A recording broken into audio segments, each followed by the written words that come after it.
Assalamualaikum warahmatullahi wabarakatuh. Hari ini kita akan belajar fisika dengan materi karakteristik gelombang. Nah, pertama yang akan kita bahas adalah mengenai gelombang.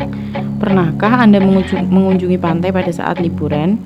Perhatikan gerak air yang tampak di tepi pantai. Apakah tampak naik turun? Air di tepi pantai tampak selalu bergerak. Pada gerak air tersebut, tampak puncak dan lembah gerak air yang menyusuri pantai. Kita menyebut gerak air yang merambat naik turun tersebut sebagai gerak gelombang air. Pernahkah mendengar suara alunan musik? Suara alunan musik yang merdu sering membuat kita terlena. Kombinasi nada tinggi dan rendah yang harmonis bisa menciptakan keindahan sendiri. Apalagi jika ditimpali dengan variasi warna musik yang berbeda, seperti gitar, drum, piano, biola, dan lainnya. Setiap jenis musik tersebut mempunyai warna suara yang berbeda, hingga kita bisa membedakan suara antara jenis alat-alat musik tersebut. Bagaimana cara kita membedakan suara atau bunyi yang berasal dari alat musik yang berbeda? Masih berkaitan dengan gelombang, kita akan membahas tentang cahaya. Nah, di sini ada pun ciri-ciri dari gelombang. Berdasarkan bentuknya, baik gelombang pada tali maupun pada permukaan air mempunyai ciri-ciri sebagai berikut. Ciri-ciri gelombang yang pertama, yaitu adanya bukit dan lembah pada setiap gelombang yang selalu ada, bukit yang selalu diikuti dengan lembah. Yang kedua, panjang gelombang setiap bukit dan bukit berikutnya selalu berjarak sama, yang disebut sebagai panjang gelombang. Yang ketiga, amplitudo kekuatan gelombang ditentukan oleh jarak antara simpang normal dengan bukit yang disebut amplitudo. Yang keempat, periode waktu yang dibutuhkan gelombang merambat dari satu bukit ke bukit berikutnya disebut periode. Yang kelima, frekuensi. Banyaknya bukit yang dihasilkan oleh gelombang dalam satuan waktu tertentu.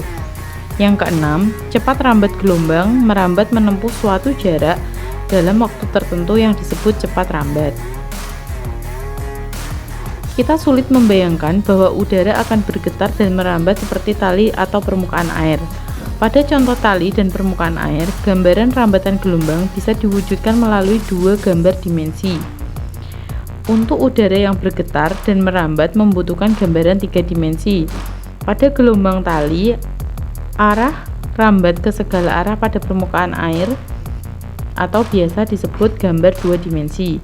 Pada udara yang bergetar dan merambat, arah rambatan ke segala arah pada permukaan tiga dimensi.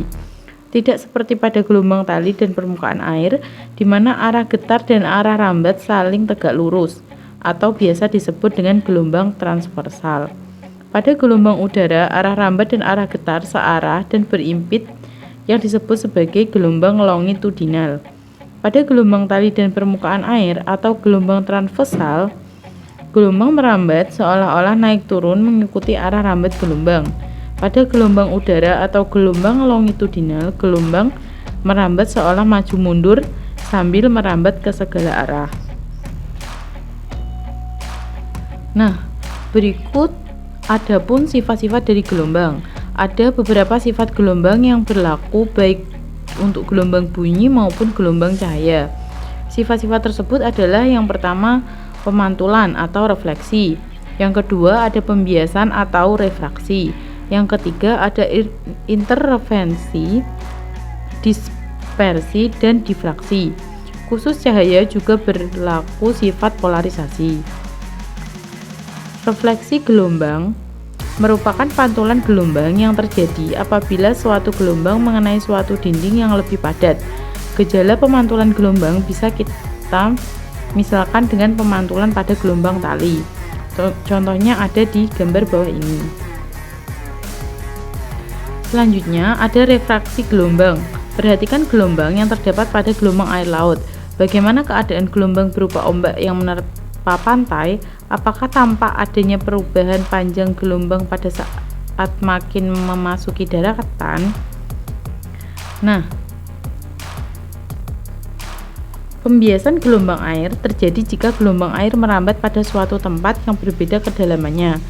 Kenyataan menunjukkan bahwa cepat rambat gelombang di permukaan air berbeda pada kedalaman air yang berbeda, sesuai dengan persamaan dasar gelombang. Adapun rumusnya seperti di bawah ini. Karena frekuensi gelombang F atau tetap, maka kecepatan sebanding dengan panjang gelombang pada air yang ada. Selanjutnya, di sini sudah dijelaskan beberapa rumus dari refraksi gelombang. Nah, sudut antara arah sinar yang datang dengan garis normal disebut dengan sudut datang atau I. Dan sudut antara arah sinar bias dengan garis normal disebut sudut bias atau R. Hubungan antara sudut datang dengan sudut bias telah dirumuskan melalui hukum Snellius. Nah, berikut rumus dari hukum Snellius. N sama dengan sin I per sin R, di mana N sama dengan indeks bias cairan yang membiaskan cahaya dibandingkan dengan indeks bias cahaya udara, atau N sama dengan 1, tempat asal arah sinar datang. Nah, selanjutnya adanya pembiasan menyebabkan terjadinya perubahan panjang gelombang yang berdampak juga terhadap cepat rambang gelombang itu sendiri. Hubungan antara kecepatan dan gelombang dapat dirumuskan seperti pada rumus di samping. Selanjutnya ada interferensi gelombang. Kita telah membahas mengenai dua gelombang yang bertemu dan berhimpitan, lalu menghasilkan satu gelombang tunggal yang lebih kuat. Maka kedua gelombang tersebut mengalami superposisi. Sementara itu, interferensi gelombang terjadi jika dua gelombang yang berasal dari dua sumber yang sama frekuensinya mengalami interaksi atau saling bertemu. Kedua gelombang tersebut akan bersuperposisi dan akan terjadi interferensi konstruktif atau saling memperkuat, dan interferensi destruktif atau saling memperlemah. Selanjutnya ada dispersasi gelombang. Nah, pernahkah Anda memperhatikan pelangi? Di pelangi tersebut tampak garis-garis warna yang bervariasi dan tersusun rapi pada pita pelangi. Tahukah Anda bahwa warna-warna tersebut berasal dari warna putih? Mungkin Anda masih ingat pada pembahasan sebelumnya bahwa cahaya putih atau polikromatik yang melalui prisma kaca akan mengalami penguraian atau dispersasi, sehingga membentuk pada garis warna spektrum yang terdiri dari Magicu Hibiniu. Selanjutnya ada difraksi gelombang. Difraksi gelombang merupakan perubahan arah gelombang menjadi cenderung ke arah yang lebih luas ke segala arah. Selanjutnya ada polarisasi gelombang. Pemantulan, pembiasan, difraksi, dan interferensi dapat terjadi pada gelombang tali atau satu dimensi, gelombang permukaan air atau dua dimensi, dan gelombang bunyi serta cahaya atau tiga dimensi. Nah, terima kasih. Sekian untuk pembelajaran hari ini. Wassalamualaikum warahmatullahi wabarakatuh.